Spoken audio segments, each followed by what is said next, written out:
Alright, Shalom. First and foremost, I want to give all praises, glory, and honor unto Yahweh, Bahashim, Yahweh Shai, Bahashim, Harakakwadash.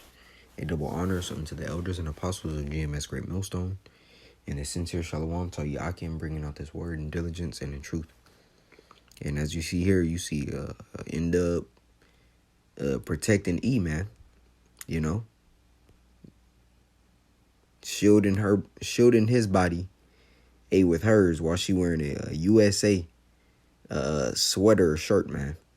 And you see who next to her? Jake. This shows you how through Jake has been for years. Look at her, clearly defending him from this crowd of people. Now let's get some background information on this, right? It says this 18-year-old, this is 1996, 18-year-old Keisha Thomas, of course Keisha, protects a man with the SS tattoo and a Confederate t-shirt from an anti-Klan protesters rally in 1996. Let's go to it. It says the teenager who saved a man with an SS tattoo. A black teen protected a white man from an angry mob who thought he supported. And this just goes to show you. It says who thought he supported.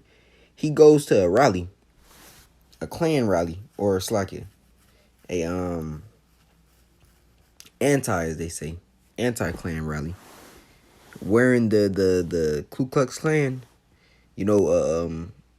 basically supporting it, man. So it says, let's see. It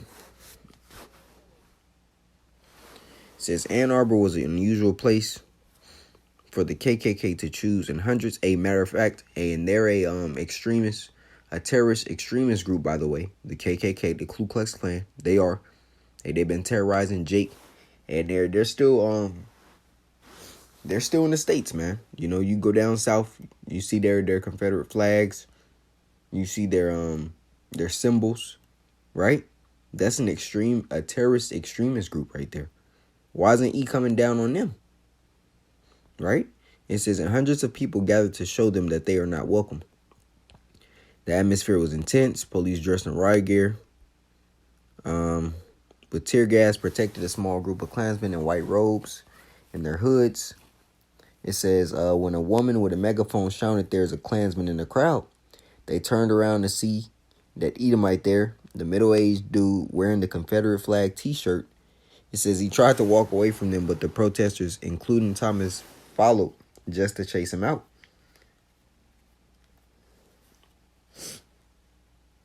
It says the Confederate flag he wore was for them a symbol of hatred and racism, while the SS tattoo on his arm pointed to a belief in white supremacy or worse. There were shouts, "Kill the Nazis," and the man began to run, but he was knocked to the ground. A group surrounding him, kicking him and hitting him with the wooden sticks of their placards.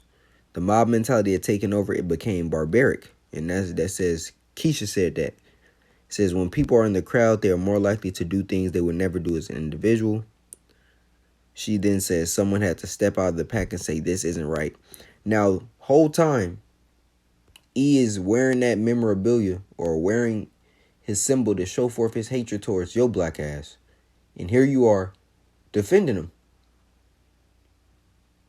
You can't make this up, man. Hey, that's why there's a saying, the greatest soldier in E's army is the black woman, man. And this bond started far before, this rally. So let's go into it. This is Genesis 3. And I'm gonna start at the top. Now the serpent was more subtle than any beast of the field. And this was not a snake, man. This was a man, who had the cunning spirit as a serpent, right? It says, and this is 3 at the top. So like it says, than any beast of the field which the Lord Yahweh had made. And he said unto the woman, yea, hath the Most High said, ye shall not eat of every tree of the garden? And the woman said unto the serpent, we may eat of the fruit of the trees of the garden, but of the fruit of the tree which is in the midst of the garden, the Most High hath said, ye shall not eat of it, neither shall ye touch it, lest ye die. And the serpent said unto the woman, Ye shall not surely die. For the Most High Yahweh doth know that in the day ye eat thereof, then your eyes shall be open, and ye shall be as gods, knowing of good and evil. So what? It was this man spilling unto Eve, all the philosophies and ideals, of today's society. When she ate of this, of this tree, of this knowledge, she seen what? Feminism. She seen the woman usurping authority over the man. She seen her man in subjection unto her. She seen herself beating him in court concerning their children. She seen child support. She seen a gynocentric society in which, she would have the world at her disposal, so to speak. She put order on the back burner. She had no regard for the family structure. And she just seen it selfishly for her. And these women are reaping the benefits, which are ultimately going to turn into consequences. That is going to become a reality that they wish they never been involved in. Because this whole feminism mindset that E is going to protect them at any cost. Really, all E did was separate them from us to control them, to become a tool to use against us. So like it.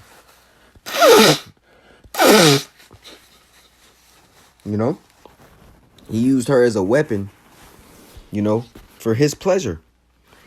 It says, this is 5, for Yahweh doth know that in the day ye eat thereof, then your eyes shall be open, and ye shall be as gods, knowing good and evil. And when the woman saw that the tree was good for food, right? She seen the benefits.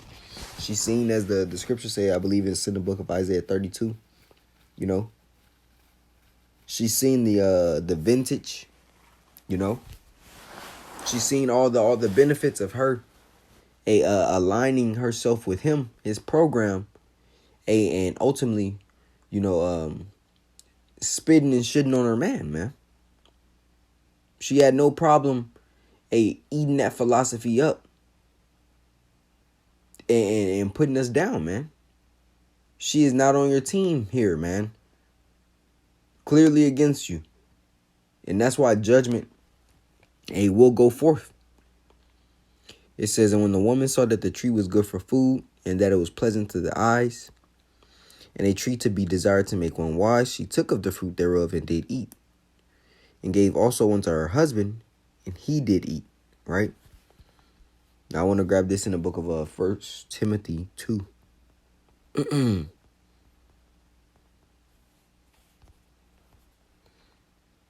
It's 1 Timothy 2 and 13. For Adam was first formed in Eve, and Adam was not deceived, but the woman being deceived was in the transgression, right? And when we go into the book of Sirach 25, I'll just grab it. And this is 24. It says, of the woman came the beginning of sin, and through her we all die. Now, I also want to touch up more on this picture, man. Right? Because she's defending her enemy. Yet, when we look at what's happening today, she has no problem fighting against the men of her nation. Now, we understand this is due to the curses. But nevertheless, they do it. Deuteronomy 28:56. The tender and delicate woman among you, which would not adventure to set her soul on her foot. It's like the soul set her soul of her foot upon the ground for delicateness and tenderness. Her eyes shall be evil toward the husband of her bosom, and toward her son, and toward her daughter. And you see that hatred on all those levels with the end up, man. Really with all the women of our nation. It's not just, one specific tribe, but it's all of them. You've seen the articles come out of them setting their babies in stoves, of them leaving to go on trips for weeks at a time for a cruise, or to go quote unquote kick it and leave their unattended newborn in a house by themselves, man. No regard for the life that was they birthed. The scriptures talk about how they are as the ostrich in the book of Lamentations. that'll lay eggs and step on them. But to get back to this point here with this picture, here it is. This man, has enmity and hatred, in his spirit that's deeply rooted. As the scriptures, when we go back to Genesis, the 23rd chapter, where it speaks about how Esau said, the days of mourning my father are at hand. Now will I utterly slay my brother Jacob. That hatred has not went away. That this perpetual hatred, as the scripture speaks about in the book of Ezekiel, the 35th chapter, man. This is an ongoing, thousands of years of hatred, that Esau still releases upon you, man. Here it is. He's a Klansman at an anti-Klansman rally, and you're defending him. You can't make this up. You can't make it up, man. This just another reason as to why we have to get out of here. Because our women are not ours on this side, man. They belong to the other team. They're not for your benefit. That's why the scripture says this in the book of Micah.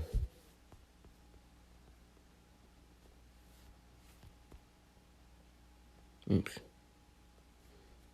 This is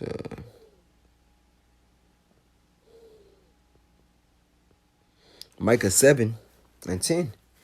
It says, then she that is mine enemy shall see it, and shame shall cover her which said unto me, where is the Lord thy power? Mine eyes shall behold her. Now shall she be trodden down as the mire of the streets.